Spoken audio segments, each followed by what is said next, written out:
Hi guys, and welcome to another episode of Game Chat. I'm Kate, and here with me today I have Bex. Hi. And Chris. Hello. Chris, you waved then like I was going to intro you first. I don't know what order you're going in. Alphabetical. Chris was trying to hug the limelight. He was like, oh yeah. I like not hosting, it's fine. So, off the back of BlizzCon and the Overwatch 2, I don't want to say announcement because we all knew it was a thing, but sort of Details. clarification, maybe. Updates. Yeah. So we're just gonna basically go over everything that they announced, things that we've seen, and then we'll go on to some speculation, some things that we hope we'll see. So first things first, the most kind of important thing, I expect people wanted to know the release date, and we did not get a release date. Good. However, yeah, I agree. So our favourite game director, Jeff, said, Daddy Jeff. Our goal for Overwatch 2 is to be worthy successor to the first game. We really want Overwatch 2 to feel like the next evolution, a true sequel to the first game.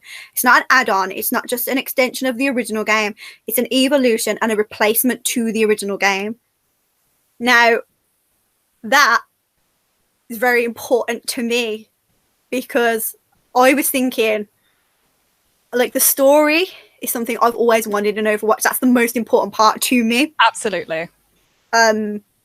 Not to me, so- but you know, that's fair. Well, we are the perfect example of this. Yeah. I think you come at it like, why is it not just added onto Overwatch 1? It's just the same game. I thought it was originally going to Yeah. be that, No, 'cause that's that's how they what I'm sold it saying. originally. Yeah, this is what I'm saying. So this clarification was very important because Yeah.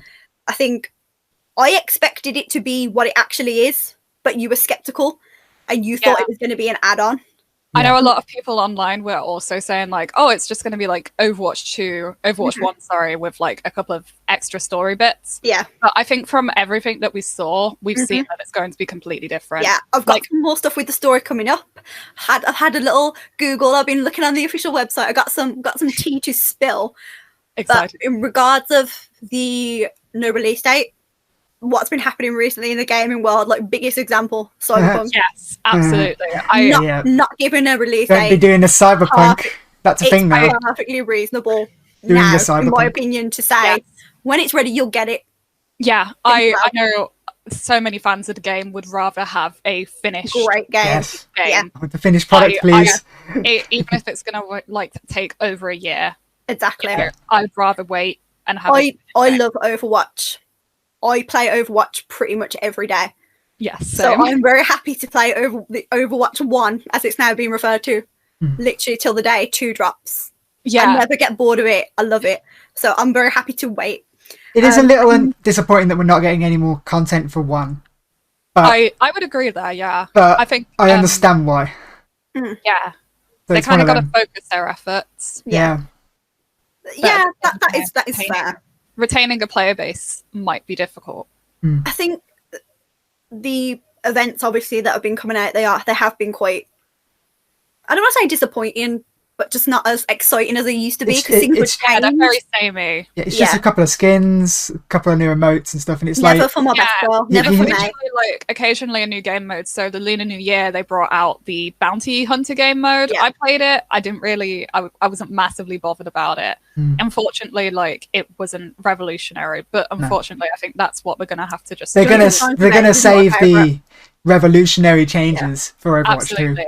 Yeah. Me and Sam is- would like makes scum sense. Junkenstein's Revenge till like 3 o'clock in the morning when everyone else has gone to bed, and we would just say like one more game, just one more game. Oh, I love Junkenstein's. Love Coming it. off of talking about Overwatch 1, a big thing, especially for our group, I know we've all been talking about, will our collectibles carry over? Apparently they will. So That's good. playoverwatch2.com has a statement that says, keep your collectibles, your accomplishments and loot collections will be carried forward to Overwatch 2. That means you'll keep your skins, player icon sprays, emotes, and more, which is good. I'm very happy about I'm this. curious though. I'm very curious. Obviously, certain characters have got new designs, and again, we'll talk about that later. I'm assuming every character is going to get a new design. Yes, they've said that. Overwatch 1, everyone's like, I would say it's kind of like a rounded, kind of like a soft look.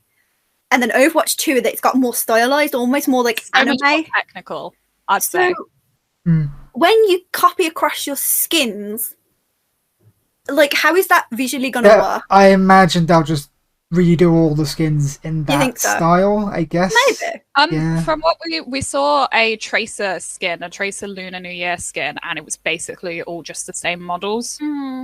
So Maybe.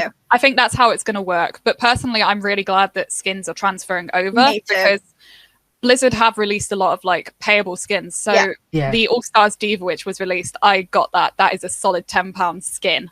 You know, that's £10. If I was losing that, I wouldn't be very happy. You don't want that to be £10 down the drain, do you? Yeah, and I think it's really good that they're transferring them over because there's a lot of skins, as we were talking about before this, that we all really love. You know, so to see that. I never spend my coins. I've got over like 20,000 coins because I never spend them.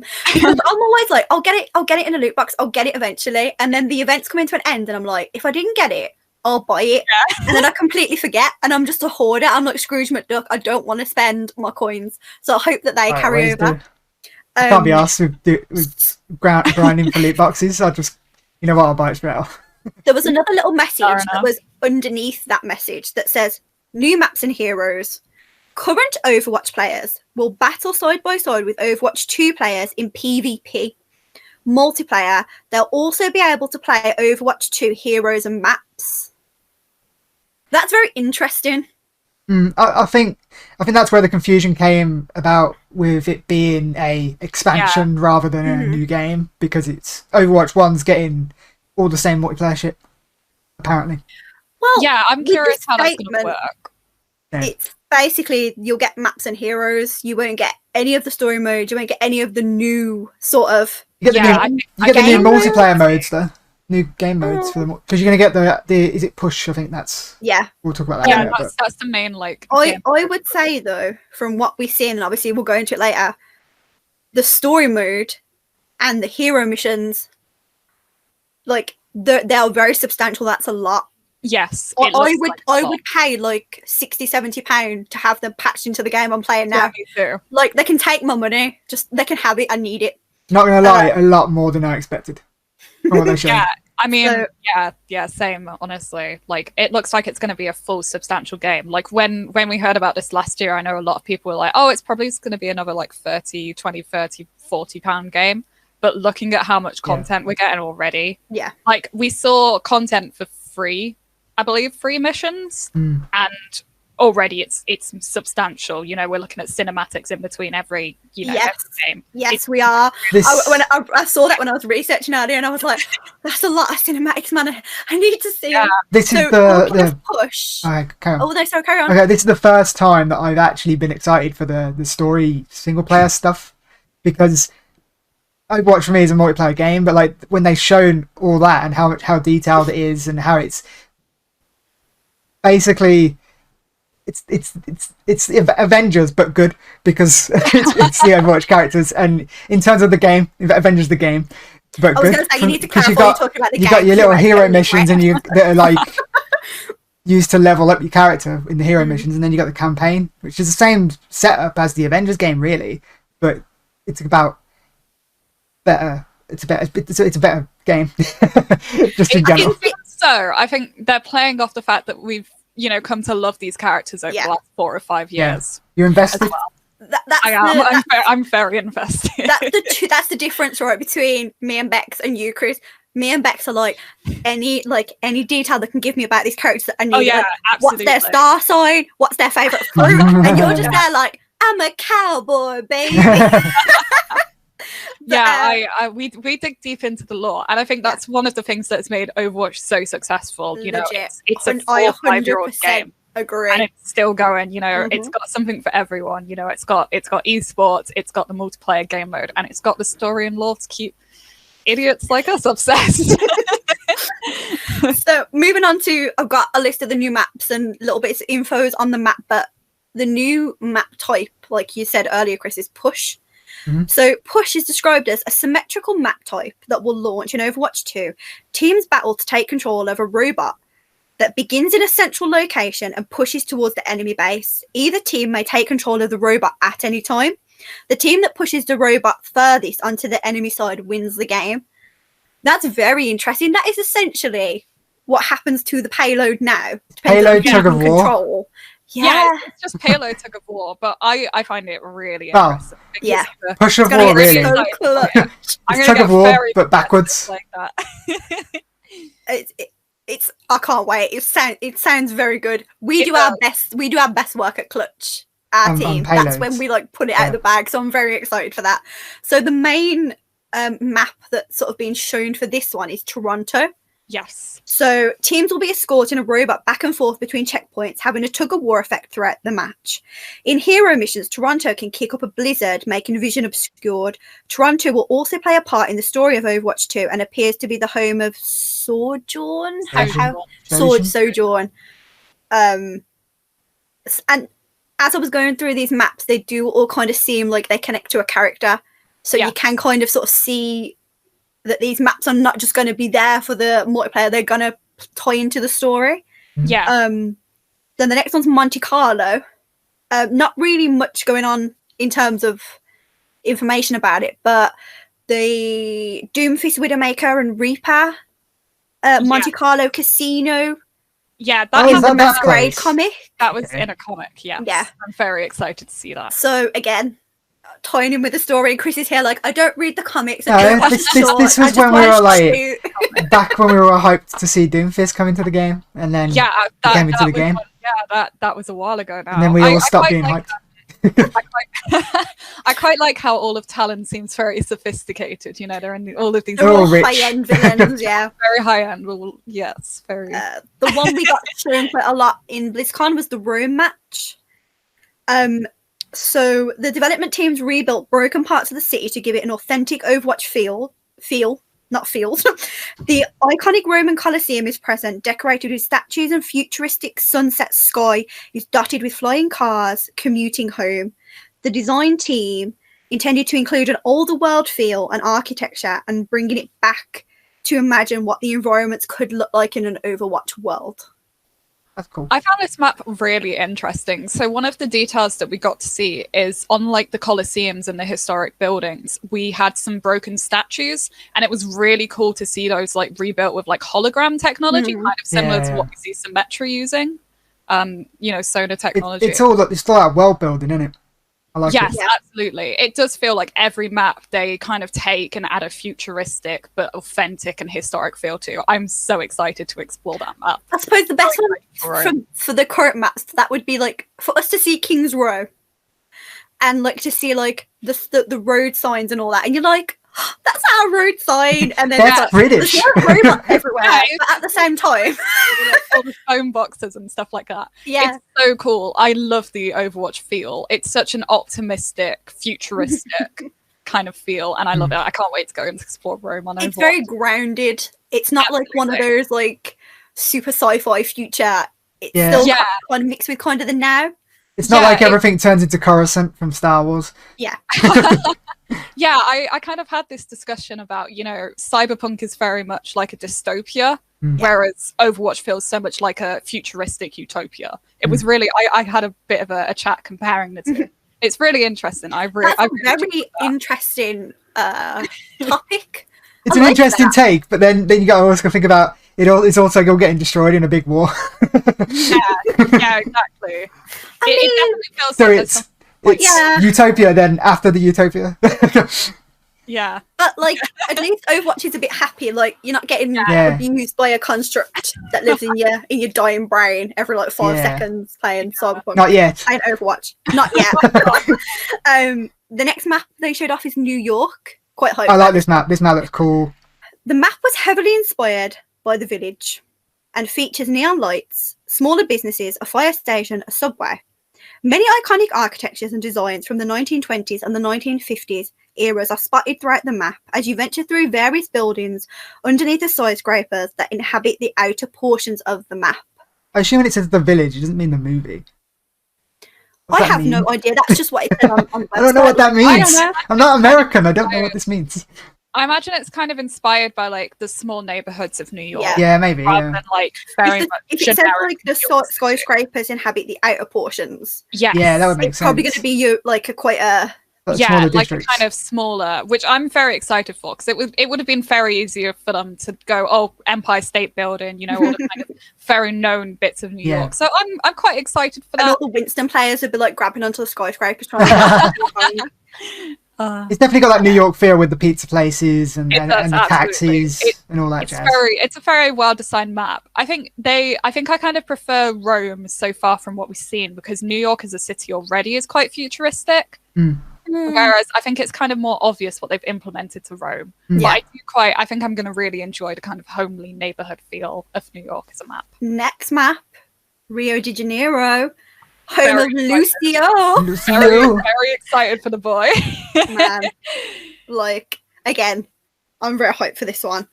I'm hyped for some more Lucio content. Lucio's a wholesome boy. Lucio is such a good character. I have a friend who's made me enlightened about Lucio, and I'm so excited to see his club and his home. It's going to be cute. He's the most optimistic character in Overwatch. Oh, he 100%. He is. I have no idea if I'm saying this one correctly, so I'm going to give it like the old college try. Good luck. Gothenburg, Sweden. Yeah. That's Sweden. Torbjorn's workshop is the main draw of this map, with aspects inside calling to his shorter stature, the molten core lava he sprays on the field with his ultimate.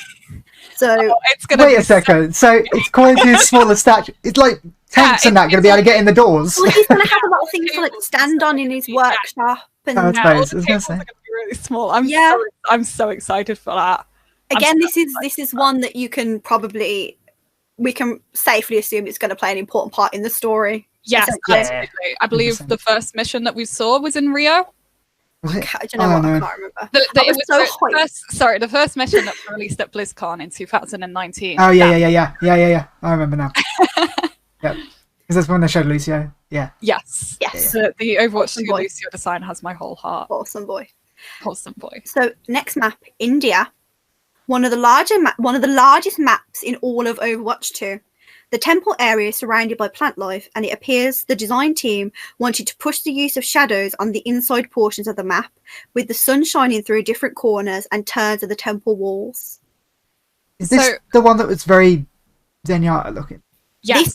I'm assuming this is the one where we saw Genji approaching Zenyatta, and Widowmaker was there. I like the look of that. This is the map which we believe is where the Symmetra short story, which was released. I was going to say, again, it's going to. I would say it was going to connect to Symmetra as well.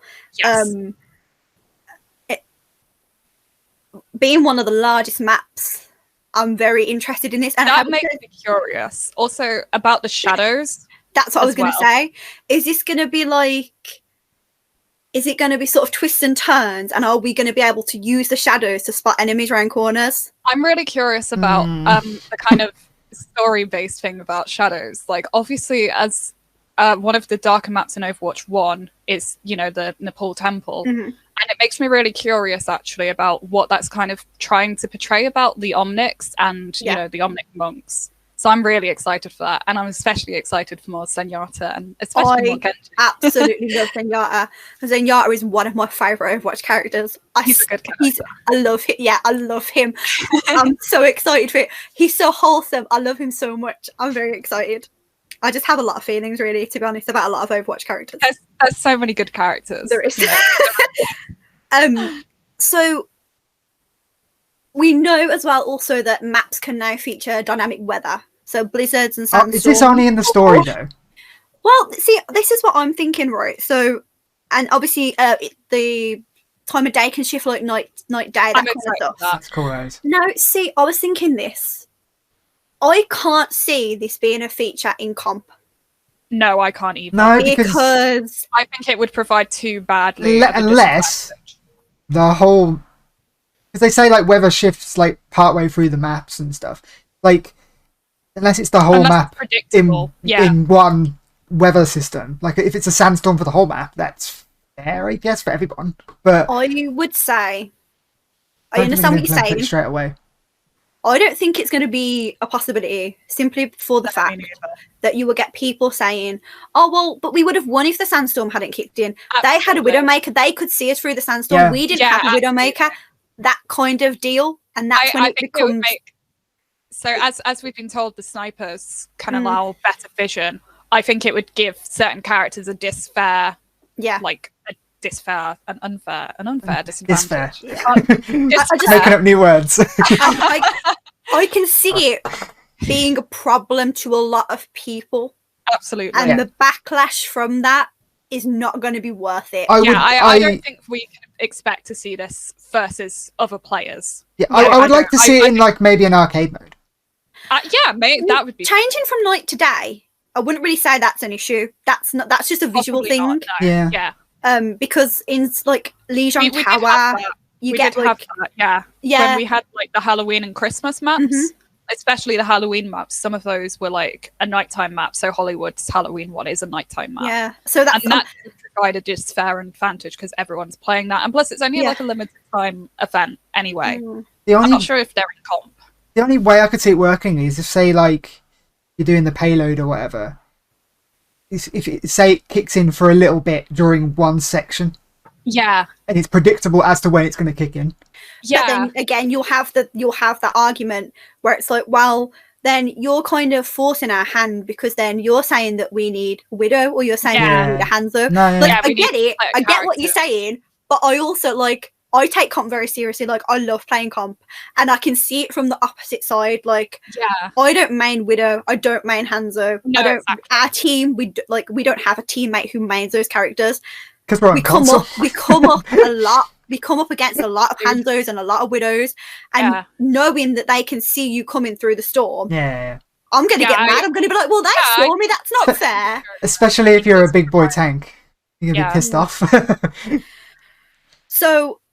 Again, I would say that's only a sort of. I'd like to see arcade modes though. It's really exciting to have this come to Overwatch 2 because seeing that the Numbani sunrise was beautiful. Oh, that was beautiful. And the California sun as well. That looks so good. Those will look so pretty. They're going to be so pretty. With regards to the current maps, and also quickly, can I just with that though, with the sandstorms and all that jazz. Another reason why it's probably staying in the story is because if people are still playing on Overwatch 1 against people on Overwatch 2, they can't. They might not be able to do that. They might not be able to render that's true. The sandstorms and all that without killing the frame rate. That update is going to be. It's very true. Sorry, I just wanted to put that up. So changes to the current maps they talked about. So I think King's Row was the example used as a gate in King's Row that will open and the payload will take an alternative route. Now, is this for PvP? Is this just for hero missions? I'm curious about that. That would make it extremely hard to defend if suddenly the payload was going in a different direction. It depends, because if it's... I would like it to be... If it's going to happen in multiplayer, I would like it to be in your control in terms of you shoot a thing to change the direction. Because if it's random, that's not really fair. When they said it, but if you can kind of change it, fairs. I took it as this was just a thing that was going to happen. But doing research today and thinking about it, I was like, I don't actually know if they mean it's going to be in PvP or just PvE. It's hard to say. Yeah. I would like to see it in PvP because it brings a more tactical kind of thought about it, about whether with your setup which route would be better kind of thing. Yeah. Yeah. So I'd like to see it, but it's whether it can be balanced. How would they let the whole team decide that as well? Yeah. That's true. That's very true. I think that would be difficult. Especially if you're solo queuing, you're just on your own. And also, I don't know how big those changes are going to be. Is the alternative route going to be one section of a free, a free thing map, or is it going to be that's a whole different route? I think it's going to be just PvE. Personally, after looking into it, but I would like to see it. I think I think with a lot of these things, over time they'll work out a way of doing it. Eventually, it'll just take a bit of time to kind of balance it and test it. And they've got time. As they said, they've got a lot of time. So going back to what is now sort of the flagship character, the face of Overwatch 2, if you want to say how Tracer was kind of... The new Tracer. I mean... I think it's difficult to say. Yeah. So we don't really know much about her. Soujorn. Yeah. We don't.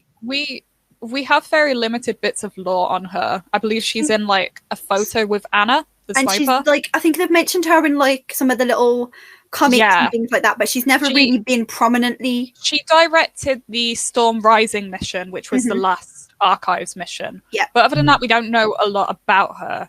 And even today, like, I was really having a good look because I was like, somewhere someone must know. Like, they must have talked about that. Literally, the only piece of information I could find was exactly what we got told at BlizzCon. Yeah. So she's a railgun wielding character who's Canadian, and that's literally all I could get. We know a few bits about her. Like, she's kind of like a cyborg because her arm is actually her gun, which I think is such a cool character design. We know that she's very heavily cybernetic. That's cool. But that's really it. I think. What kind of characters do you think she is? I think she'll be sniper. How can she be a sniper with a railgun?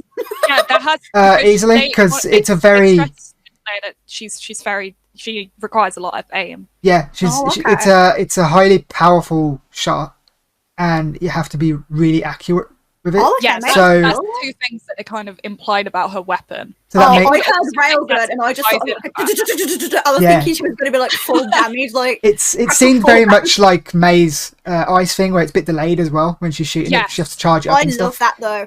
When they were talking about that, and I've heard people on like when they do like how to level up as May, blah blah blah, and they're like that delay. It's so annoying. It's I love the delay because it gives me time used to it though. To shoot and move to where I want the shot to go. I really like that. Yeah. I prefer to use that method. Like, yeah, I really like that. So I'm interested to see how this would work with that gun too. Yeah, I'm really curious, but I think there's so much to be told about her character because we saw her at one point arguing with Reinhardt. And that was just like she had her like hand on his chest piece as well, which was really interesting. I think there's a lot. I think she was one of the. Yeah, her and Winston are bros. Everyone's bro with Winston. You can't not be bro with Winston. He's Everyone wholesome. loves Winston. He likes peanut butters. Did I say Winston when I meant Reinhardt? No, you said no. Kate brought up Winston afterwards. I was second guessing myself. Because she hugs him. She's like, it's really interesting how she acts like that to one of the newer Overwatch members. With like obviously Winston, who activated the recall, but then she kind of pushes back Reinhardt. Yeah, and they seem to be having an argument. It's really interesting. We've tried to speculate. Avengers Civil War, Captain America Civil War. Literally, that's literally what this game's going to be. We've seen a lot of characters interacting, but I also believe that she might tie in with McCree. But when we talk about McCree, I will bring that up. We definitely got to make time to talk about McCree. Of course, yeah. Definitely. So, updated designs. Oh, here we go. So we'll add some pictures to the video. Yeah. I have a list of people who I have seen, like their new design.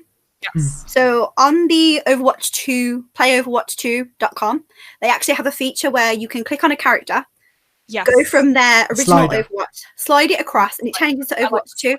Very cute. Not all of them are on there yet, though. They haven't added the newer ones that we saw at BlizzCon.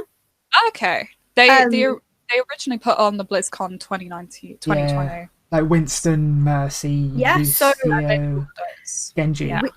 On that section as well, we've got a little blurb that says Overwatch 2 evolves the look and feel of the world with more dynamic environments, larger scale battles, additional in-game storytelling events, and improved atmosphere effects and shadows.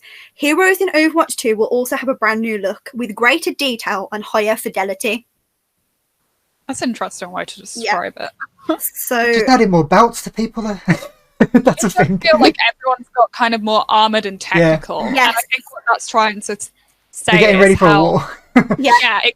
It's trying to push how Overwatch as an organization is becoming more genuine and more military, I believe, like it used to be.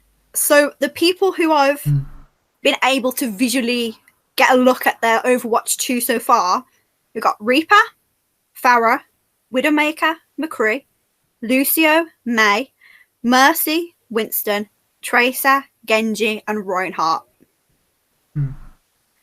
Now, I think the one that's the most different is probably Widowmaker.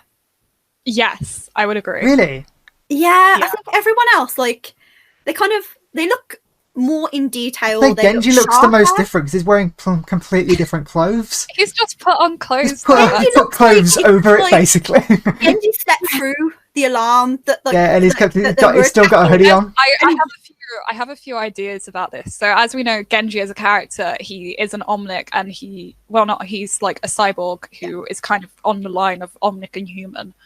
I believe him wearing clothes is him slowly getting back his humanity, trying to humanize himself. Oh, that's interesting. That's always what I thought it was when it was revealed. But there's a lot of jokes saying that he's taken a hoodie and cut out like little bits for his shoulders and stuff like that. Genji shows up 20 minutes late with a Starbucks with his hoodie on. Like, mate, I overslept. I'm so sorry. I want that hoodie so bad. His one is the most out there compared to everybody else's. I will give you that. His is very casual. Yeah, I feel like everyone else has got ready for war, and Genji's like, nah, I'm chilling. Genji's mostly robot. He doesn't need armor. You still have to protect your limbs and robot stuff, Genji said, try me. What I'm really hoping for with Genji is that we see him unmasked. Yes, me too. I need to. I want to know. Has he still got a face?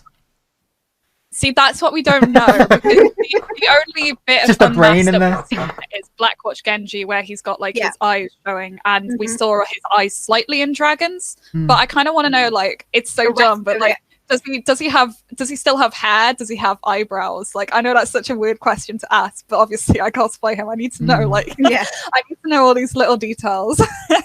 I think. Does Genji have eyebrows? Answer in the comments. Widowmaker's design is kind of interesting because they've taken away the open chest. Yes. Interesting. Oh god. They gave her some chest armor. Someone said how impractical armor is that, which is what that. Someone said how it's just there. it is. Yeah, like I kind of get it. Like you would want that armored up, but it's not across the whole chest. It's just on the.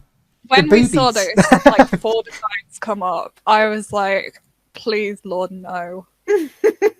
Like, I get that she's meant to be this, like, sexy femme fatale, as they described her. And there's also a few ideas that this is what Talon's done to her, that they've done that to her, that, like, they've tried to make her all sexy and alluring. But yeah, I have mixed feelings on it as a female. I kind of like it, but I also really hate it because it just looks so impractical. Yeah, I get that. It's like Ada from Resident Evil. Super spy, greatest agent ever, walks around with high a dress with a big slit on with high heels. It's like not anymore though. Not anymore though. That's what I'm saying. They've kind of improved her design in the newer ones, but you get that she looks so cool. She's like, she's sexy, she's whatever. You're like, she's badass. And then on the opposite side, you're like, but that's not, like, no. Put some trousers on, you're going to catch a cold. Yeah. Someone said how impractical it is to have just armor there. And, have it across the whole, area, not just there. Like, I would much prefer if she was wearing something a lot more tactical. She's kind of got that Black Widow. She does have some skins that do that, though. Kind of vibe. I get it. Like, but I would not going to be armored up because she's meant to be so far out of the fight. Yeah. I know that's not always how it goes, but from like a story point of view, like she's meant to be out the fight. She's not meant to be. That's what we've seen of her so far. Close quarters. I do like her braid. I think that looks cool. I do as well. Yes, I like how they kept that. She looks more in proportion as well because. I never thought about it. Weird chicken legs before. Me and Rob chilling on Overwatch, and Rob's like, "Kate, why is Widowmaker's like the top of Widowmaker's legs like 3/4 upper body?" And since he said it to me, I was like, "Oh my god, she's like 3/4 leg." Like, and once he said it to me, I couldn't stop like noticing it. So I feel like she looks more normal now. Thanks, Rob. Yeah. Yeah, she kind of does. She's kind of balanced out a little bit. But yeah, I'm still not a massive fan of the new design. I'm not a fan of her original design too much either because of the kind of over-sexualization of female characters. But I do kind of like the tie-in that, that is what Talon's done to her. Yeah. I suppose from a sort of spy point of view, I mean, she would use that to her advantage, I guess. She's not exactly the easiest to blend in, but if we're thinking about it from like Black Widow, Black Widow's hot, she's beautiful, she uses that to get where she needs to be. She uses it to her advantage. I think that's kind of the law reason that we're going to get. Yeah, that's what I would say. Yeah, like using her sexualization as power to get. Yeah, I think that's kind of the point of it. Yeah. You know, I'm glad that not all of the female designs have been overly sexualized like that, though. Considering she's called Widow, I wouldn't be surprised if they based a lot off Black Widow. Yeah, I think they've said, you know, that they take inspiration from a lot of like female icons. Their stories, like obviously Black Widow's comic story and Widow's origin. They're not. There's a lot of parallels with them sort of being sort of made, essentially. Yes, that's to the point where it's kind of against their will, depending on like how you want to take Black Widow's story, blah blah blah. Yeah. So I get it. I get the. You get the angle, sort of. Yeah. Everyone else kind of just looks like a little bit of an improvement. I wouldn't say anyone else looks majorly different apart from obviously Genji. Lucio looks good. Lucio looks amazing. I love how it's kind of looks like he's upgraded his armor from like, oh, I've led a revolution. I kind of put all of this armor together to I'm now like joining Overwatch. I'm joining something bigger. Yeah. I think that's the really big development that we've got from Lucio, and I absolutely adore his Overwatch 2 design. I cannot stress how much. This is the one with the big frog thing on the back, right? I prefer it so much. It's so quintessentially Lucio, but also he looks so warm and protected, and I love him. I love tactical boy. He needs it. Tactical boy. We gotta give an honourable mention to McCree, because when they showed McCree, all three of us at the same time were like, it's McCree! I was watching that video back and we went nuts, and it's so funny. Me for very different reasons to you two. I was more annoyed about how I got to change the cosplay. Oh, come on. You know what? My initial reaction to McCree's changes was like, oh, he's lost his Serape. I was kind of sad about that, and the more that I look at it now, I prefer he looks so much more professional. So what I was going to say about it, so I am considering cosplaying it. So obviously I went back to try and get some screenshots. His new prosthetic, so he has a prosthetic left arm, looks so much more properly fit and designed to him. So this is where I believe the connection. Yes, he's got a new arm. He's built and the it arm, kind of. I thought Chris said then he has a metal arm. I was like, I know he has a metal arm. We could scrub it. That's what I cosplayed the guy. Come on. I was like, how did you not know he has a metal arm? No, I wonder if he got a new arm and someone from Overwatch has built that arm. Oh, so this is where I think. Soujorn is coming in. So I believe that Soujorn is a prosthetics expert. Ooh, that makes sense. She's got prosthetic front limbs, and we also saw her, like, the tops of her thighs and like the bottom of her legs are all prosthetic. She's also got prosthetic eye enhancements. I believe that McCree's new prosthetic is from her or related to her in some way. Oh, that's a good shout. So you think she's come in, she's kitted everybody out for the next, especially McCree. I would like to see his arm get destroyed and then she builds a new one. And maybe I really want to find out what happened to McCree. This could be where we don't know. The conflict with Reinhardt could come in. Yeah, this is what I said. Because if he's all about that armor and that old school, and she's like, everyone needs cybernetics, everyone needs this future tech, that could be where. Because if he's involved in that process with Torbjorn, he's an older member of Overwatch, and if she's coming in and she's kind of taking his role, it's the Captain America versus Iron Man philosophy thing, isn't it? Yeah, it kind of is. So there's also we should side out everybody. Team Cap, Team Iron Man. Whose side are you on? Let us know in the comments. No, oh, me, Team Iron Man, but also Team Ryan or Team Sojourn. I'm Team Captain America because Bucky, but we're not. This is not about that. Chris. I didn't bring it up, Kate did. I'm just curious. I just want to know if I'm among snakes or not. That's all I want to. No, we can't. No, I'm Team Captain America. On the side of the Civil War, I'm Team Cap. On the overall arc that is to do with Bucky, I'm sorry. I agree with Iron Man. I'm sorry. Right. Anyway, Cap should have been honest. They're his friends. He broke up the family just because he wanted to protect Bucky when they could have helped him. Anyway, let's move on. I've got a lot of feelings about this. I've got a lot of feelings about this, guys. It's too early to say whose side you're on, Chris, because we don't even know what the conflict is. Yeah, it could be anything. It could be something as trivial as Reinhardt's too old to be fighting. It could be anything. The end. I like his new design. I like his new I like having his face out. Oh, I love this. Yeah, I love this bit. He looks badass. He does. He looks great. I am not a fan of May's new design. I don't like it. I don't. It's not so much the outfit. It's her hair that I'm not enjoying. I don't know. I've got no concrete reason for it. I don't like the outfit. I'm not vibing it. It's too. I don't mind it. There's a few characters. I'm kind of like this with Tracer. I feel neutral about it.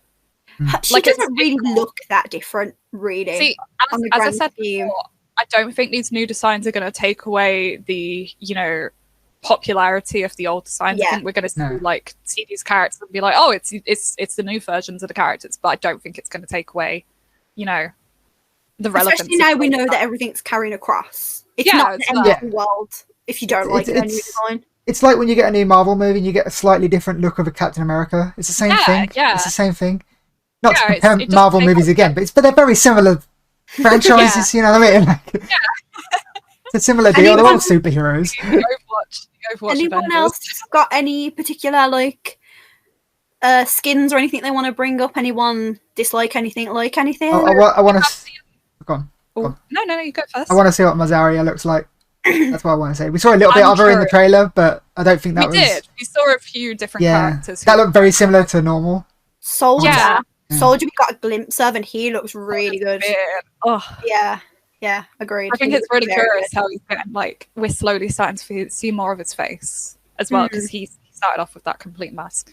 So I think that's interesting. I'm really curious what they're going to do with Hanzo, of course. Hanzo being my best boy with the Hanzo hoodie. He's going to swap which nips out. So obviously we got casual Hanzo and a couple of winters ago, and obviously for a very long time we thought that was kind of like our idea of this is what Hanzo looks like in modern day. And then recently we got kind of Saka Hanzo, which is very different. So I'm really curious what they're going to do with him. Are they going to kind of have him less traditional, or are they going to have him more modern? However, unfortunately, I don't think we're going to be seeing much Hanzo.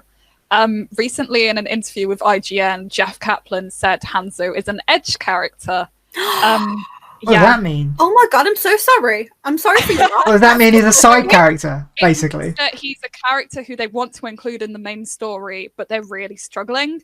And they compared Hanzo and Wrecking Ball. They said they're both edge characters. Yeah, I mean, I get Wrecking Ball, definitely. How the fuck are you? That's savage. That is savage. Absolutely. Hanzo's got such a big fan base. How can you compare him to the hamster? This is how many characters are there overall? It's like 20.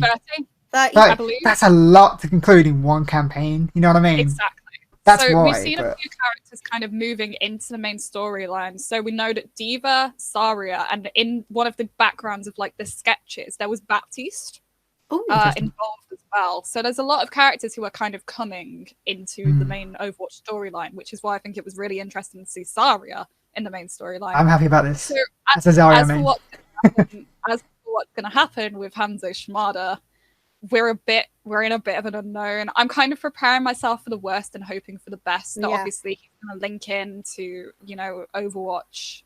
Fingers crossed, but we don't know. I can't believe Jeff did him the dirty like that. That's shocking. So character is actually a term in programming, and it kind of means that that it's a character. It's something that they're struggling to fit into the whole thing.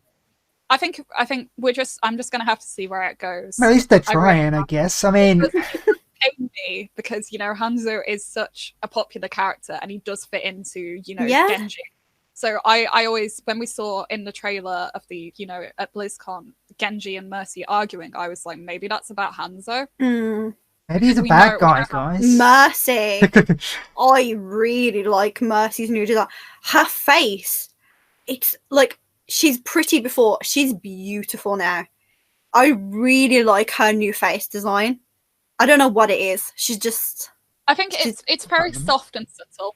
Yeah, she's really I kind of got shorter hair now as well, and obviously being a short-haired girl myself, I quite like that. I don't. Any comments? I used to play Mercy a tiny bit, literally just before her entire character got changed, and I was like, well, forget this now. But so it's not it's not a big deal to me. But she really stood out for me. I thought her improve. I don't want to say improvement. Her change was kind of the one I liked the most, just by getting a quick glance at them. No thoughts on Mercy, Chris? Didn't think she was. More Mercy at the end. We need Sam. I'm not. Sam stands Mercy. Sam thinks Mercy's so beautiful. I think Mercy has to be involved heavily in the story because she's the main healer that everyone plays. She really is. She's so very important. It's one of them like. Chris is just there, like not knowing the law. Like Mercy should be important, right? And me and Bex are there, like she's one of the most important people. Yeah, but she's the main healer that anyone plays. You always have a Mercy on your side, no matter what. Yeah, you pretty much do, as it goes. Yeah. So if we're all done simping over the new skins, yeah, we all finished. We all love McCree. That's like the main message to take away. We all love McCree. So I cosplay McCree. I love McCree. I don't fucking play McCree because I can't. So, oh no, God! You know. We stand McCree. So the only character that I cosplay, which I actually play, is Diva. Yeah, so we're all simp for McCree. Mercy's even more beautiful than before. Jeff fully assassinated Hanzo on IGN. Good. And we're excited for the new character. Yeah, to fit him in, it might be okay. That's a summary of what just happened. You know what? I didn't want to turn this into a Bex Cries about Hanzo podcast, but do it. Let it out. Man, they got to do something with them. They will. I'm going to be disappointed if they don't. They will. Maybe they're just keeping it all close to their chest. Saying that to ward people off, and then he'll turn up and he'll be on the bad guy's side or something. You never know. A fair few people have said about Hanzo that like maybe they just mentioned him in the interview just to kind of pique people's interest because they know how popular he is as a character. But Hanzo's a character who's really on the fence. Like I don't blame them entirely for calling him an edge character because from the interactions we've had in game, he doesn't care about talent. He's not that up for Overwatch. It's kind of difficult. I think, you know, I'm preparing myself for the worst. I don't think we're going to see him for a while. You never know. You might be pleasantly surprised. They could give him the Finn arc where he goes about not caring about Overwatch to then realising he needs to get involved in Overwatch. That's exactly what I think. It's getting bad. Yeah. That's exactly what I think is going to happen. I really just want him to have a good redemption arc like he deserves. Or he's on the bad guy's side and then has the redemption arc at the end. Oof. Kylo Ren. Anyway. Because some of them will be. Oh. I'm telling you now. I reckon Sigma's going to come over from Talons for Overwatch. Probably. Because I love hot take, guys. I love Sigma. Updates to gameplay. Now, I'm very interested. I'm very interested in this. All right, so this is a quote. From our boy Jeff. Jeff. One of the more shocking changes that we've been exploring in Overwatch 2 PvP is a change to the tank roles entirely. Oh, right. We want to make them more toe-to-toe and brawlers and less characters that stand back and protect other people. Good. So the best example sort of we saw of a tank kind of being changed was Reinhardt's charge. I couldn't think of the word. So we've seen changes come to Reinhardt's charge and fire strike. That's the main bits we've seen with Reinhardt. Good. Just being able to stop the charge. Literally, that's the best bit. Useful. Being able to steer the charge. Useful. I personally hate Reinhardt's charge. I think it's one of the most OP moves in the game. I constantly get charged by the Ryan when I'm playing Mei. He can charge 3/4 of the way across the map and still hit me and kill me. That is not correct. I don't like playing against him, but I like having a Ryan on my side. Because when we play with Alexis, not Lex, because he hates when I call him Alexis. That's not his name, guys, by the way. Anyway, apparently it's Alexi, but we've put him Alexis on this channel now, so you know it's happening. Your name now, Lex. Poor boy.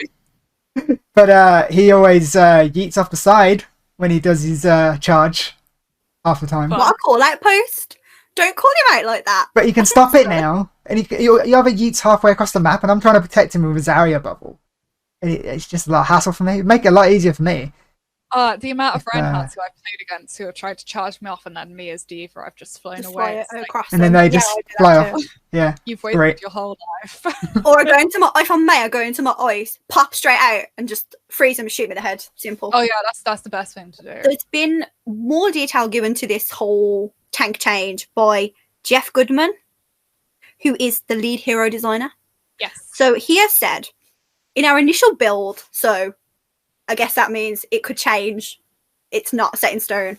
Tank heroes all have knockback reduction against them, and they also generate less ultimate charge for enemies that are shooting at them. That's makes good. sense. That makes sense because that'll change the game a lot. Because at the moment, it's just everyone getting their ults and everyone just throwing ults to see who out ults the other team. That's pretty much the Overwatch game at the moment. Whereas if that's a thing, people have less ult charge, because that's how most people gain their ult charge, by just shooting the big guys. And it will make it more about the gunplay and the skill as well as ult. Which is good. It sounds like they're trying to turn it into a more skill base. Which I appreciate. It makes sense as well, because you picking a tank, you're supposed to be able to take this damage for the team, and then by taking the damage but charging the enemy, you're kind of being punished for taking the damage that you're intended to be taking. So, and I never thought about that really until they said this, and I was like, you know what, actually, I mean, I main May, but I also sort of May, Orisa, and D.Va if needed. So 2 tanks, and I'm thinking like, yeah, you know what, leave me alone. I'm a tank main, and at the minute I play PC Overwatch for context. I find that the tank role is suffering so much because they wanted, with the introduction of role queue recently and like the passes that you get, I found that so many DPS players were coming to play the tank role to get these passes to make their queues shorter. And Overwatch kind of like listened to that and tried to like edit the tank role. But I don't think they did it very successfully, because they just made certain characters like very OP. So Roadhog, Reinhardt at the minute, like and Zarya are just so OP. Like, sorry. Sorry for being OP. I mean, it's not you guys' fault. It's no, it's true. Like they've tried to edit this role and make it more interesting for people who don't usually play tank. Like I'm happy just taking damage and like taking damage for my team and like pushing, and that's kind of the role of a tank. And they're kind of like, nah, it's not. See, that's why I like playing Zarya. That's why I like playing Zarya, because you take the damage, but you also gain a massive boost from it. So you gain something from it more, rather than just taking the damage. But speaking of damage, the quote then goes on to say, damage-dealing heroes have a great movement speed bonus, which is great for flanking around the map. Support heroes have an automatic healing that kicks in after they haven't taken damage for a while, similar to Mercy's passive, but at a bit of a slower rate. I think that's interesting. That makes sense. I think that's absolutely essential for the role. Yeah. DPS being faster makes sense. Like, one problem with May. You gotta get into the fight quicker, that's the point. May is so slow. And if I'm coming Reaper back as well. So I'm excited that I could potentially be getting a little bit faster, because I'm just there like, and I can't get back to the fight. This makes me curious if we're going to see more like maps with like lots of alleyways and side bits as well, if they're trying to like introduce some like push flanking and stuff. Well, with them saying the maps are getting bigger, there's more space for that. Obviously, like New York, city streets, the temples, they mentioned shadows and blah, blah, blah. It does seem like we're getting sort of more of an intricate map to maneuver. So potentially, yeah. But, I mean, flanking is... I mean, it's something that I always tend to do, being May, because I want to get behind someone and have them frozen to kill them before they even notice that I'm there.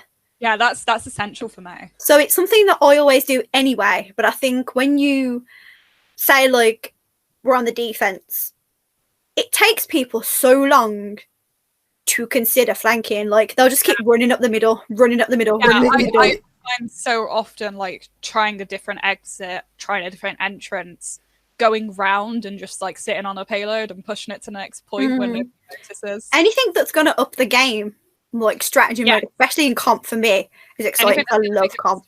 That seems like at the fundamentals of what they're trying to do. It's make it way more strategic, more skill based than shoot bang bang. Go really well or really badly. It's either going to make the game like a lot more strategic, make people like use teamwork skills better, or it's going to have the exact opposite effect. When it comes to flanking and stuff, I find it's a lot easier to do in payload matches rather than to capture point, because you're very limited to where you can flank on the capture points. Yes. Yeah. Certain maps, like Hanamura has, that second point has one throughput, really. Yeah. debatably 2 or 3 on the sides, but that's it, really. Yeah, especially the one where you have to be able to fly to get to it, essentially. Yes, that's the Hanamura. That's difficult. I'm interested. Anything to change into gameplay interests me because I'm all about that strategy. Like, I'm always trying to look up my game as me. I'm always watching videos like to see how like higher ranking people than me do it. I'm always trying to improve my game. So I like the can help me out. I'm excited. I like the changes to the healers, having that passive healing, like all of them, because I think Mercy has it currently. Yes, Mercy is the only character who really has it, and I find characters like Baptiste and Anna really suffer from not having it. Yeah, that's why Mercy's the go-to healer, because she can heal herself. She can heal herself. Yeah, that's literally it. Yeah. But I think that's a must for all the healers now. I think like it's because they're always targets. And they can't, if they can't heal themselves, they're fucked, aren't they? And a lot of team members won't look after the healer. No. They don't. Especially if you're solo queuing. I'll call you all out. No. Do you know what, though? Especially, like, obviously, as May, I heal myself. Yeah. So I never ask for healing. So the healer's never normally with me. Brian is. Brian is. Brian's my gal pal, as we like to call each other. Like... But what, like, healing Brian? If I'm just in a normal match, if I'm in a normal match on my own, or I'm in comp on my own, I don't ask for healing. I heal myself. I see to it myself. So if I'm doing what I'm doing and the healer's not on me, I don't stop to think, oh, I need to turn around and look at the healer. I just don't think about it because they're not on me. You know what I mean? So it's one of them, like, it will be beneficial for them to be able to heal themselves or look after themselves a bit more. Yeah. Because I agree, yeah. An average player, well, not average as in like skill, like I don't think that's at the top of your priorities when you're trying to as bad as that sounds, you don't think I'm gonna stop killing or defending this point and turn around and look at the healer. You just don't think like that. But people don't protect healers. That's always I'm sorry. The only person I say would is a Ryan or a Narissa, but more Ryan because he can move around. Tanks kind of have to, because tanks and support kind of go hand in hand. Yeah.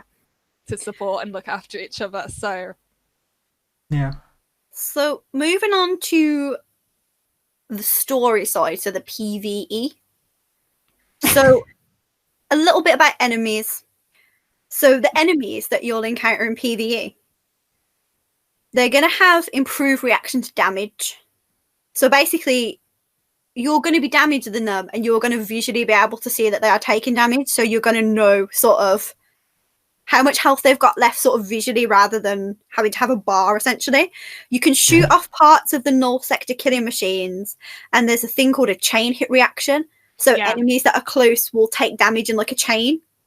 So, I mean, yeah, that's great if it's going to sort of...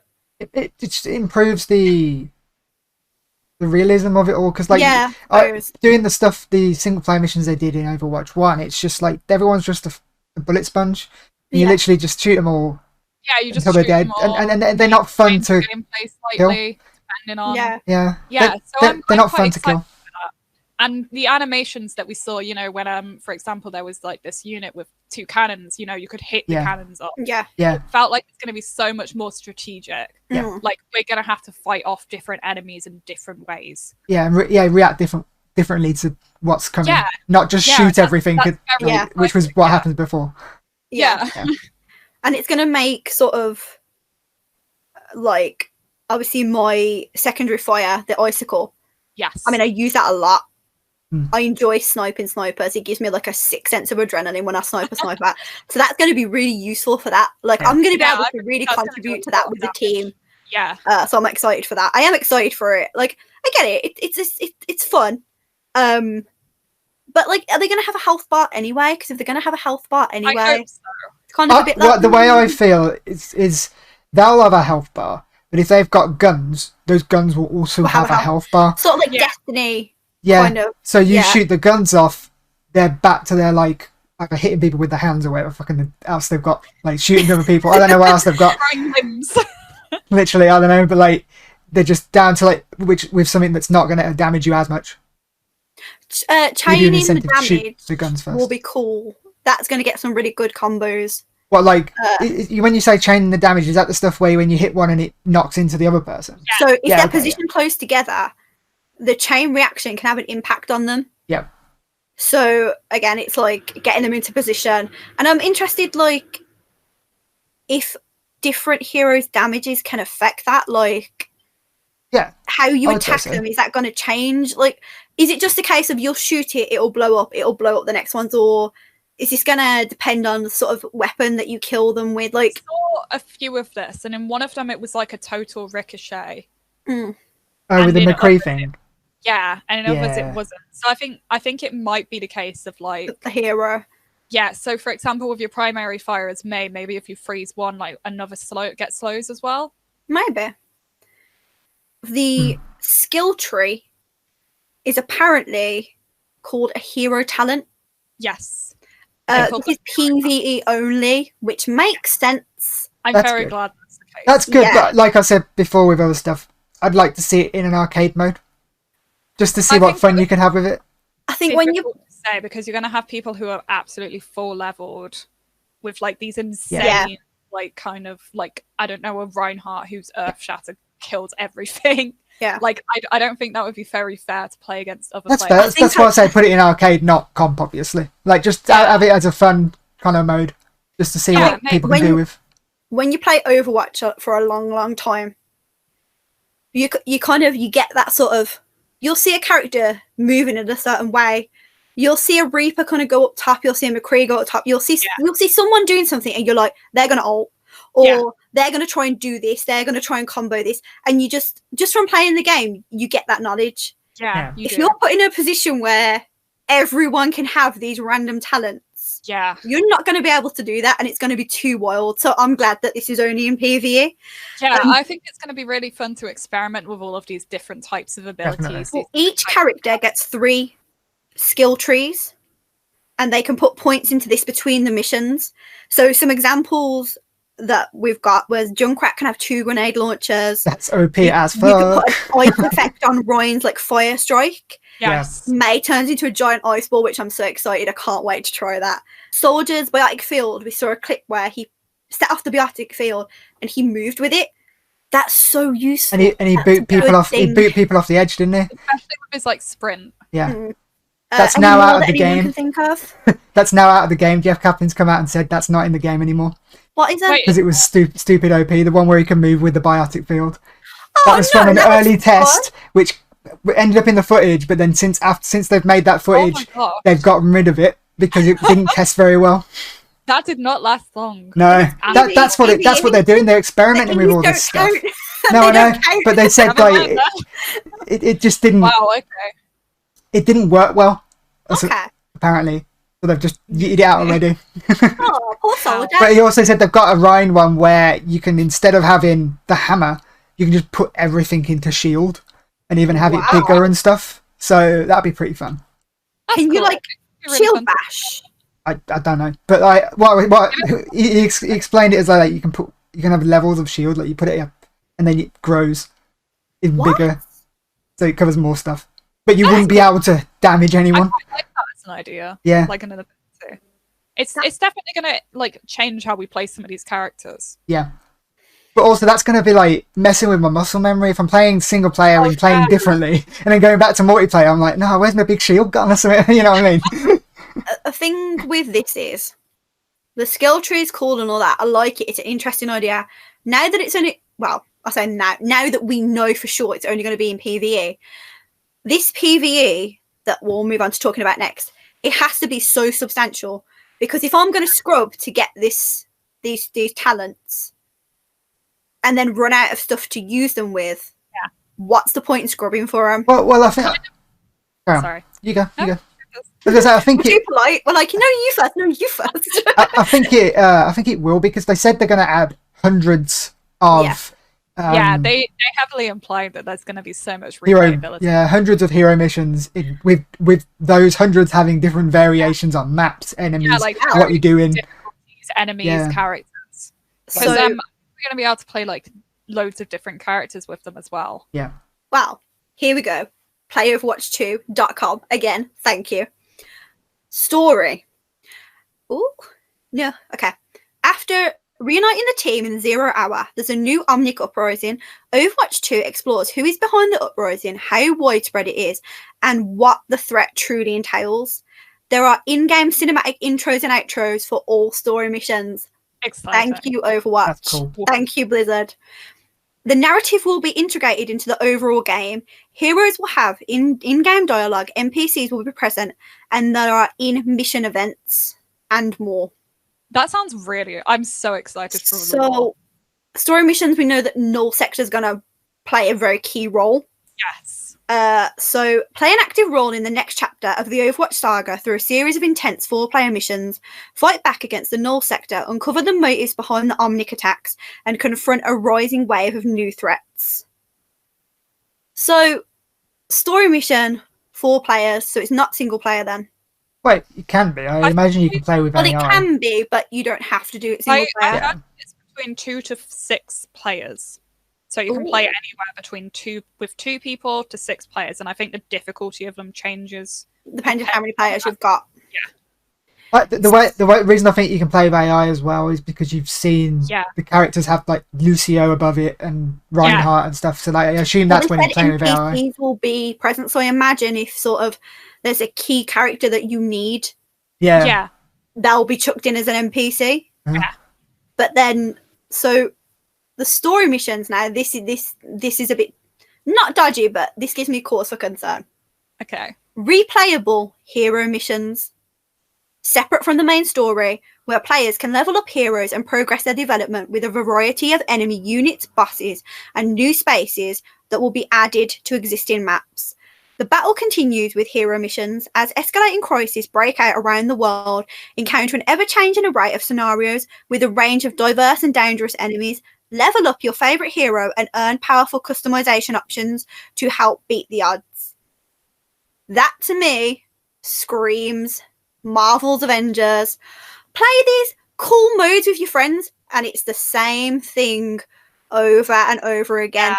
Now, that when screams grinding. I was like, that's a grind. I get it, right? Like, I get the focus will be on the story.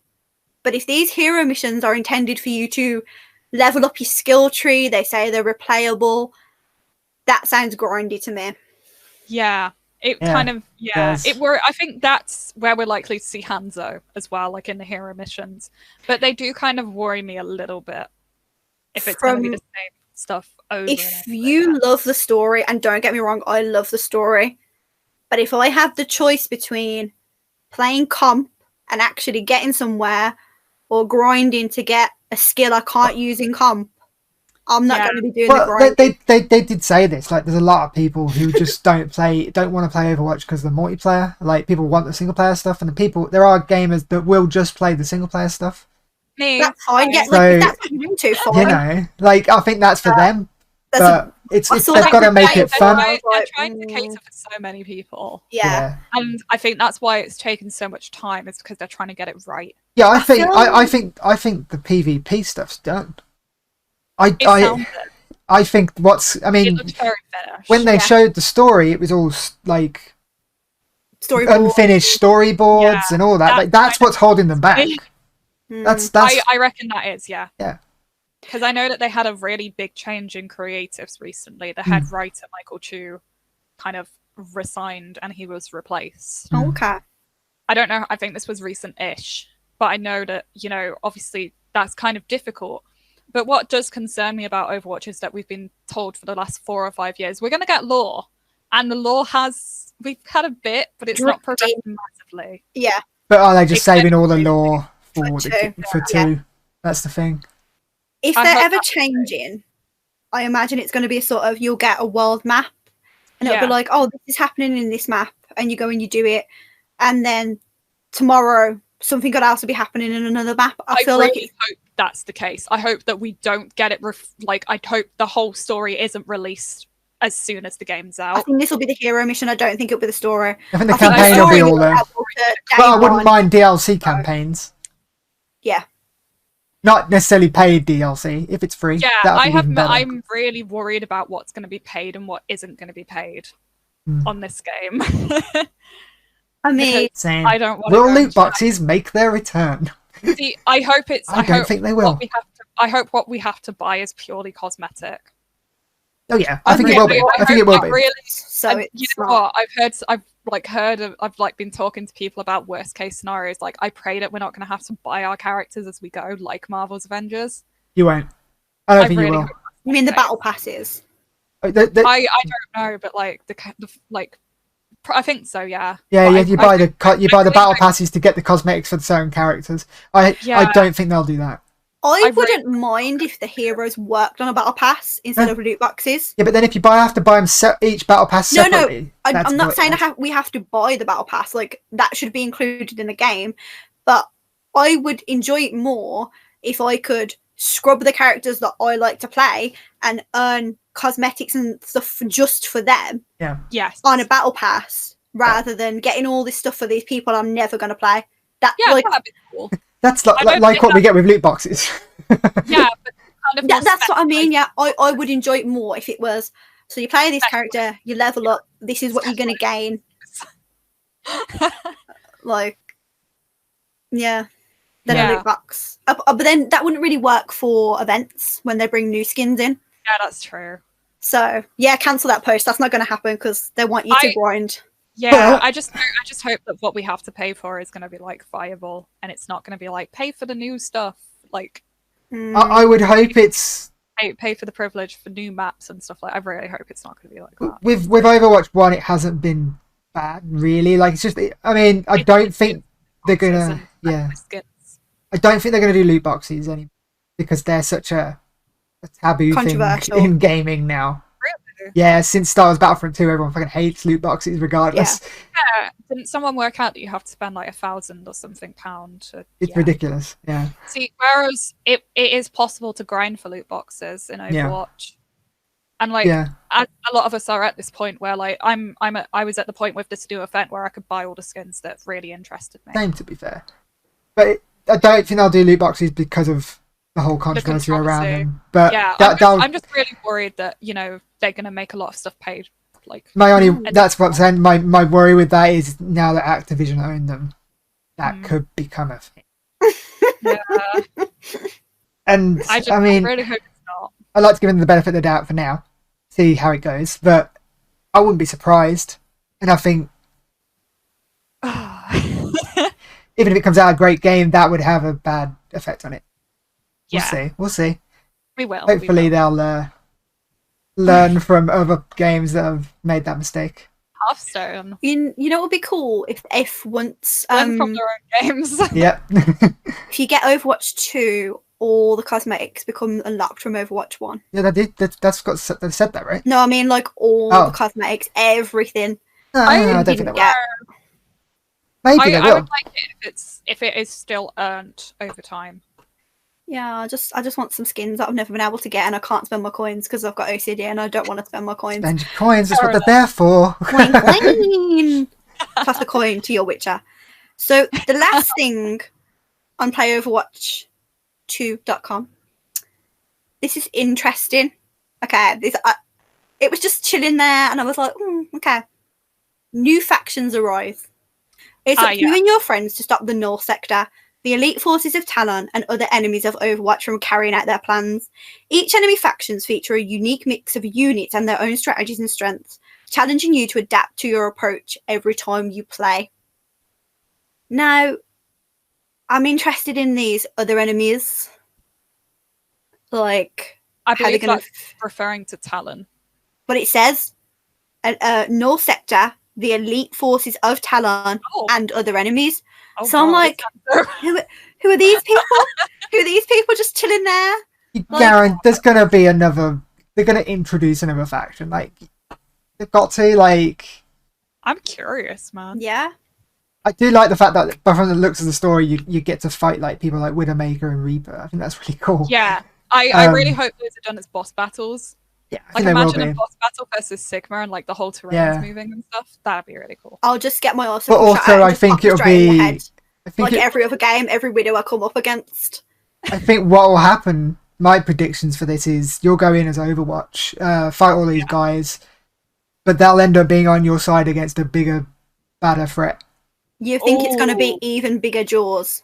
It's going to be a Thanos situation, not like clicky man. bitch Thanos kind of thing, but like just in terms of like it being a bigger baddie that they're going to have to work together to fight. That's the way these superhero stories go. It kind of is, isn't it? Like we're not against you guys. Good luck. Yeah. I'm curious what that could possibly be, because Enemies have to join together. I kind of had the ideas that it was all going to be Talon and Null Sector together. Like Talon was going to be controlling Null Sector, so I'm curious. Ooh. It could be the other way. It could be. That's always what I thought. It could be Talon working for Null Sector, and then they realise maybe Null Sector aren't as trustworthy in their terms as they thought, and then they switch sides. Kind of bad guys in the game. Like we have obviously Ash and the Deadlock Gang. We have the old Shimada clan, who are still sort of going. Yeah. We have the Junkers as well. I'm curious. I want to fight everyone. Let me go and fight the Shimada clan with Hanzo and Genji. I think if the Junkers are in it, they'll be a very much sort of like a problem on the one map, and then you'll never see them again. And I've not got a problem with that. They'll be like an obstacle that you need to overcome, and then I don't think they're on a big enough scale. No, I don't think they are either. I don't know about the Deadlock Gang. I mean, I am in love with Ash. What can I say? See, this is the thing. They're like the Null Sector. They're the Omnic people, right? The new Omnic people. Null Sector is the Omnics. Just checking. So they could be created the Omnics, and then the Omnics could override their command and take over, and then everyone has to work together. You know what I mean? It's one of them. Once it becomes a world threat, it's a matter of saving the world. That's what happened in the Junkers in Australia, I believe. Mm. Like that's why it's a wasteland. The Junker Queen, because she was teased as a character for so long. She's teased again, apparently. In the background of one of the workshops, there was some wrists, like just some hands. And they look like hers. Someone compared them and said they look a lot like the Junker Queen's hands, because they had like all. I'll be all for that. Well, okay then. That's what. Okay. I'd love to. You know what? I'd love to fight her as a boss battle. It'd be. I want Jetpack Cat. Jetpack Cat. They teased Jetpack Cat over and over again, and I thought I was going to have a new main, and then it was a hamster in a ball instead. And look me in the eye and tell me that like if you can have a hamster in a ball, why can't I have Jetpack Cat? I would have much rather had Jetpack Cat. I can't stand Hammond. I can't stand him. Everything about him. They compared Hanzo to Hammond. That is so disrespectful. You don't even know. But it's also understandable how they struggle to put a hamster into the story. They can't put Hanzo, who's closely related to the story, the brother of Genji. The thing is, Hammond is related to both Winston, and he's related to the Junkers. This is where Hammond's the big mastermind behind everything, and he's evil. Hammond is Thanos. Is that what you're saying, Chris? Is that your hot take? Imagine. You heard it here first, people. Hammond's the evil one. Hammond is evil. That'd be hilarious. It's curious to see where it's going to go. I think I really want to fight Deadlock. I want to fight the Shimada clan. I think those kind of Deadlock and Shimada clan, they could be like DLC. Further down the line. I believe that they're going to be like subsidiaries of Talon. Yeah. So I strongly reckon that Ash is going to make like a deal with Talon. Could see it happening. Could see that. Anyway, I'm getting too deep into whatever she wants to do. I'll love and support her. I really like that. As my wife. It's interesting that she's like in Deadlock. The only relationship she has to characters is like a very old relationship with McCree, but she's not an edge case, but Hanzo is. Oh. Yeah. So Jeff's out there trying to kill that Hanzo with like every fibre of his being. We know it. That's the truth. You know it. I'm gonna say it here, and I swear this is the only time I'm gonna talk about McKenzie for this whole thing. If McKenzie became canon, I would cry. I think it would. No, genuinely, I think it would mean so much for gay representation in video games and media, and I would love it and support it with my whole heart. It's been a comfort ship of mine for so long. I would die if that's how Hanzo gets involved in the story. I'd be deceased. It'd be good to see, but I don't think it will happen just because Jeff doesn't like it, does he? No, he does. Oh, he does? Yeah, he said... One of them says has come out and said they don't like it or something. No, Jeff said two of his favourite ships are Pharmacy, which is Fire and Mercy, and Hanzo. And McCree's voice actor, Matt Mercer, is always... He's all for it, best boy. And of voice acting. Hanzo's voice actor is an LGBT role model of mine. So Fair enough. it's possible. You never know. I really hope so, but it's bringing in more story. Bringing in, I think having a good story is fine, but like important. I know we keep talking about Avengers, but you know, like how the Avengers are like a family, and they all have like their little like Black Widow and Cap have such a nice relationship, and then Iron Man and Hulk, like they're science bros, that kind of stuff. That's what makes something like this when you get to see like the characters' interpersonal relationships. So I hope we get to see that through the story. I think they kind of teased that with like Genji and Mercy. They said like you're gonna get to explore their relationship and stuff like that. Wholesome, yes. I hope that for that stuff. I know we're not gonna get like slice of life because there's an Omnic crisis. The Null sector's attacking. I think you'll still get the little bits. I love that kind of stuff though. I love the slice of life stuff with these heroes. It's wholesome. So I hope we get to see some of that. Me too. I really hope we see that kind of stuff as well. So before we go, it's time to get extra spicy. I mean, more spicy than we've already got. Chris, I believe you have some rumours, some tea to spill. There's a bunch of rumours going around. These are all just rumours based off what people have seen in the footage that they've shown at BlizzCon. There only ever seems to be 5 people in a shot, like, at all. And it's like they're saying that they're taking a player away.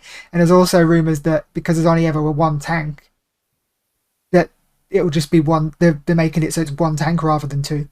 And that's and with the changes they're making to the tank role to make the tank more powerful, that would kind of make sense. It would, because they seem so heavily focused on like the tanks and especially Reinhardt. You think they're breaking it to us slowly? Yeah, like we've made all your to tanks be fair, really though, great. Blizzard have done this before. But only one of you. Blizzard have left little like Easter eggs for fans to work out about stuff. Yeah. In their stuff before, and I wouldn't be surprised they've done that on purpose. But I think they haven't come out and said it yet because they're still seeing if it works. Testing it. They're still testing it. Imagine like playing in a 6 stack for like the past 4 or 5 years and then like hearing that one of you's got to go. Yeah. That's not an issue for us because we are always we're always one shot. Yeah, that's not an issue for you guys. Yeah. But imagine like that's a lot of people. Like esports teams are sorry, we got to drop some people. Rock, paper, oh my god, yeah. Team. Oh my god, imagine that. Imagine being the one that gets sacked. That's awful. In terms of, well, you'd be like, if all this is true, you'd be bricking yourself if you're a tank player, like on an esports team. I'm not an esports team, but I'm a tank player. Yeah, well, you know what? It will annoy me because I like playing Zarya with Ryan. Lexi's Ryan, and if we have a good combo going, and if I'm losing a tank, I have a combo called the Gravity Gaze, which is Sigma and Saria. Oh my god! And they work well together because obviously you pull everyone in with Saria's ult, and then you lift them all up and smash them on the ground. Sigma and hence the name Gravity Gaze because they both use gravity. I think you know what, we think we're hilarious, but like obviously I think taking out that dynamic, it's going to be kind of difficult because so many of the tanks bring so much. So like I'm a tank main. If like so for example, if the other tank is playing like Sigma. Like with a barrier, I'm going to go like, okay, well, maybe we could do with some more damage instead. Or like if they're playing Diva, I'll be like, okay, well, I'll go Reinhardt, for a shield. So I think maybe taking out that dynamic isn't going to work. But if we are going off of open queue, the world's your oyster. But with all this talk about getting rid of a tank, does that mean there will only be role queue? Well, because that would be... Hey, when we don't play with role queue because we do quick play classic. Yeah, because that's how we were as well. That's how we played back in the day. I can sound old saying this, but you know what I mean. Like that's what Overwatch. Yeah, that's what Overwatch was when we played. Yeah. So I can see them just getting rid of that completely for the new one because they want to bring in. This is how it's played now, kind of thing. Yeah. That would. So I can see. I would. Hey, we should prepare and start getting used to doing that, maybe a little bit. Yeah. I do find role queue really necessary because you're guaranteed to have your 2 healers, you're guaranteed to have your 2 tanks. Whereas in like Quick Play Classic, like, oh, you might get the 4 DPS, a healer, and a tank. See, it's not necessarily again an issue for us because we have a set team and we know who we play, and we know we can. But even if when we have that like we played yesterday, we had that one player at the end who was a wild card about who they played. You know what I mean? So it's like I always prefer to know who's going to be playing what. So that I'm fine with it. But I like to be able to adapt to the situation. Yes. And because I play damage and tank, I mean, I'll play a healer if absolutely necessary, but it would never be my first or second choice. Yeah. I like to have that option to be like, okay, well, this isn't working. I'm going to switch to this character. Yeah. And when I'm locked into a role, I can't do that to the best of my ability. So I don't personally like that. I don't want that to be the normal. We're going to see like Quick Play Classic as well as role queue. I hope so. I like to hope so, but I'm not so fussed about Quick Play. But if they do role queue only comp, man, it's going to be so stressful. See, they did that, didn't they? And then they brought back the original because everyone fucking complained. Because nobody liked it. Yeah. So maybe, I mean, really, you can kind of guess what they're going to do. Yeah. By what they do with Overwatch 1, they probably will just put both in because they've tested it with one, didn't work. Put both in, people are happier. So it's like, even if we get certain stuff at the start of Overwatch 2, guarantee you in a fucking year it's not going to be like that. You know what I mean? They're going to add and change stuff. I think they're working on so much stuff. You know, they're trying to see what's right, what's wrong. You know, and that's where we've got to give them credit. They are really taking their time and trying to figure out what's going to be best for the player base and what's going to be best for the game. And I think in terms of Overwatch 1, we'll get little changes to get us ready for Overwatch 2. Up to when that's coming out, because it only makes sense to kind of like ease us in. I guess anything too big, obviously, to keep for Overwatch 2, but like little things, I think will help us lead us into Overwatch 2 and kind of know what to expect. Hopefully.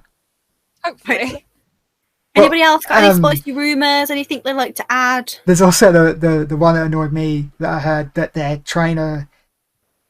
Because so many people solo queue, they're trying to make the game more focused on individual plays rather than team plays. And for me, that kills my game because I'm all about the team play. That's what Overwatch is for me. Like when I play, that's why I play. I won't play it on my own because of that. Because I like playing with people, so I can kind of like put together team players.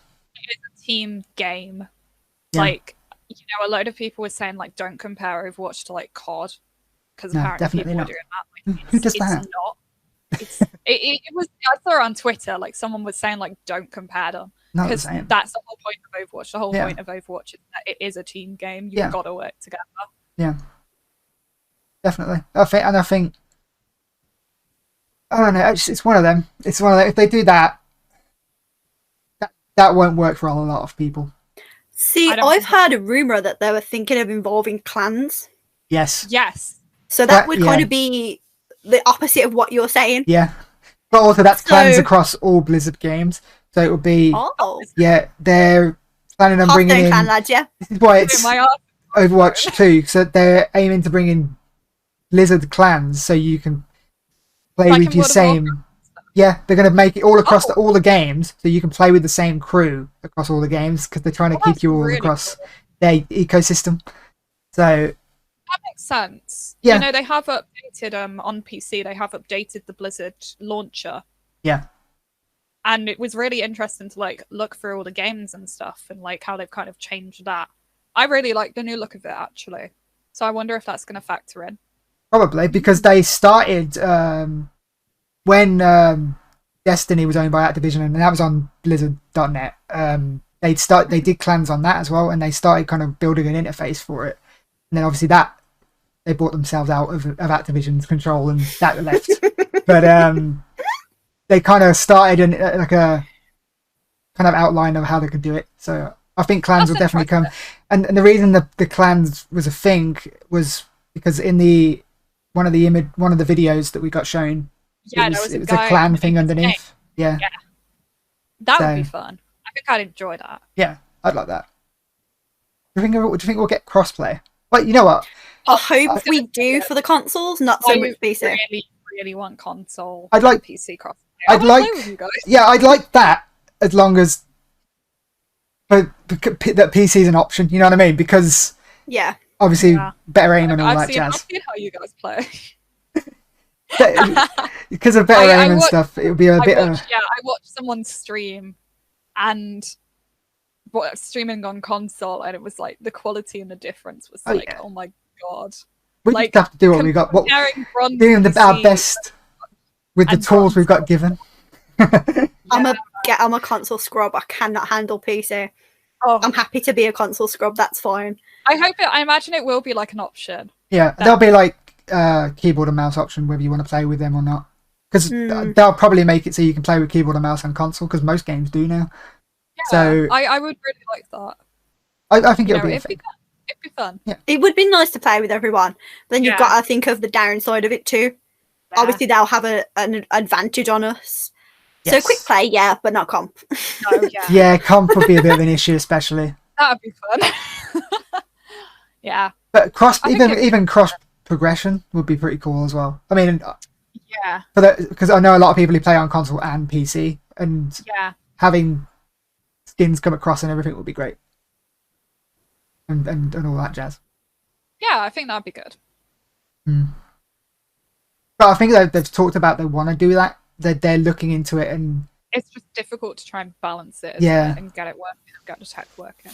But I think by the time Overwatch 2 comes out, crossplay will just be the norm. Because it's any game I'm so excited for that move. Any game that comes out now and doesn't have crossplay, everyone's like, "What the fuck?"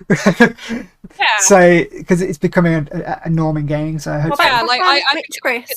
I think it's really bad that, like, especially with consoles, like, oh, I have an Xbox, or I have a PS, like, oh, you can't play together. Yeah, that kind of feels like really competitive and petty. And I know that's like why a lot of gamers end up buying both, and like then having the preference. And like I can't play console. Like personally, I find keyboard and mouse so much easier. And like obviously, being able to play it with my friends on video games sucks. So hopefully we're gonna get that. I think we will. Crossplay with the Switch. I don't think that is Overwatch on Switch. Overwatch is on Switch. Oh, when did that happen? Bloody hell! Doesn't it run really badly? Imagine trying to play Overwatch on a Switch. Could you even imagine? I'd break my Switch. The Switch controls is awful. I don't know, but if you've got a pro controller though and plug it into your TV, it'll be alright. Fair enough, yeah, but like I thought console controls were awful when I played, personally. But that's because you're used to PC. Right, so then that's everything we kind of know, speculation. We love McCree, Jeff Savage Hanzo. We're excited for the new maps, we're excited for the new mode. For the new content, all the new content. We enjoyed some skins, we're not so much enjoying others. There's still a lot that needs kind of clearing up completely. Absolutely. Yeah, but I mean, we're far off from the game. I don't think it's going to come out. We are. We've been told that we might get like occasional updates now. I think that's the thing, since obviously everything that was going on and E3 and all the big events are not that popular anymore. People have just started taking it into their own hands and doing, which I prefer, to be fair. Yeah, especially when it's more concentrated on one game. So you know what you're getting. Yeah. I think they'll keep us very well informed. I think so as well. I think this has really blew up. Yeah. Everyone is so excited for Overwatch again, which is lovely. It's absolutely lovely. I never stopped. It's got me back into it. No, I mean, I never stopped. But like seeing so many people like Chris getting back into the game, it's just so lovely. It is. Chris is such a hater.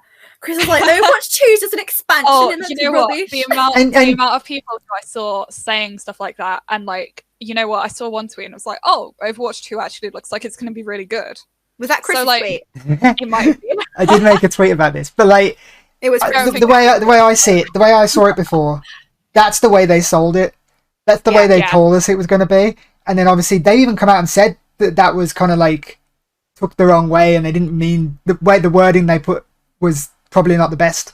And now they've come out and said like it's a genuine sequel, which it seems to be, and that the story content. I never thought I'd be that excited about the story content, honestly, just because that's the type of player I am. That's what I've been hoping for. They really surpassed my expectations at BlizzCon.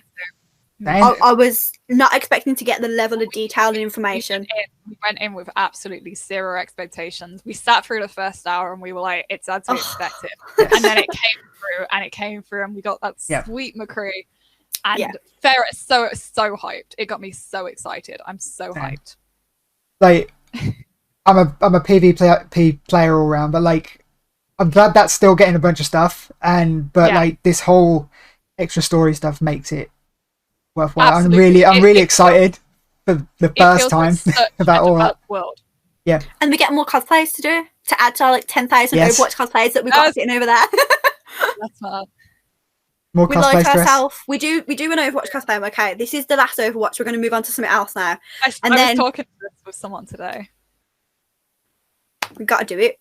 Yeah, you know you got to do it. To when you think you're done, you're not. When Overwatch 2 gets a release date, I'm going to plan for that to have a cosplay ready by then. But I've retired McCree about a year ago now. I'm not doing it until then. That's the thing. Fair enough. I've got Maze ready to go that I couldn't use because of everything going on. So I've got like Maze ready to go when con starts. I'm so excited. It'll be good. Anyway, guys, thank you for joining us on our Overwatch simping, ranting, theories. So the name of the video, Overwatch simp. I mean, we are all simps for Overwatch, let's be real. Very excited, very hyped for more to come. We'll definitely be covering this as it's going along. Well, yeah, especially if we're getting regular updates. Potentially got some Overwatch lore videos in the works of what we already know. We're very hyped about that. We'll definitely get to working on that soon. Piecing together the little bits of information that they've given us so far in preparation for Overwatch, getting you ready for Overwatch 2. Yeah, man. So stick around if you fancy about that. Like and subscribe. Let us know in the comments. Does Genji have eyebrows? Does Genji have eyebrows? Will Hanzo be in the game? Who's better, Hanzo or Hammond?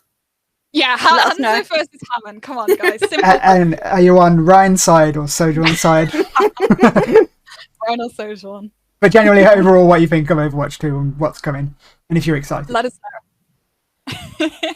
You can end it now, okay? Bye, guys. Bye. Bye.